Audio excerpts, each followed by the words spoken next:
ছাগলের ইন্টারভিউ। একদিন একটি বড় কোম্পানিতে চাকরির ইন্টারভিউ চলছিল। হঠাৎ সবাই অবাক হয়ে দেখল টাই পরে ব্রিফকেস হাতে একটি ছাগল অফিসে ঢুকেছে। ইন্টারভিউয়ার বললেন, আপনি এখানে কেন এসেছেন? ছাগল আত্মবিশ্বাসের সঙ্গে বলল, বিজ্ঞাপনে লেখা ছিল পরিশ্রমী প্রার্থী চাই, তাই চলে এসেছি। ইন্টারভিউয়ার হেসে জিজ্ঞেস করলেন, আপনার বিশেষ দক্ষতা কি? ছাগল বলল, যে কাজই দেন মন দিয়ে করি। বেতন কত চাই?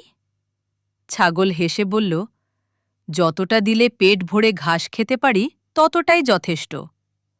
রুমে সবাই হেসে উঠল। শেষ প্রশ্ন, 5 বছর পর নিজেকে কোথায় দেখতে চান?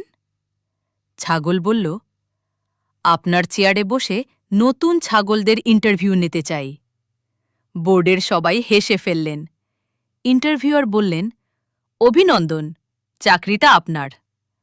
ছাগল বেরিয়ে যেতে যেতে বলল, দেখলেন তো, শুধু ব্যয় বললেই হয় না, মাঝে মাঝে বুদ্ধিও লাগাতে হয়।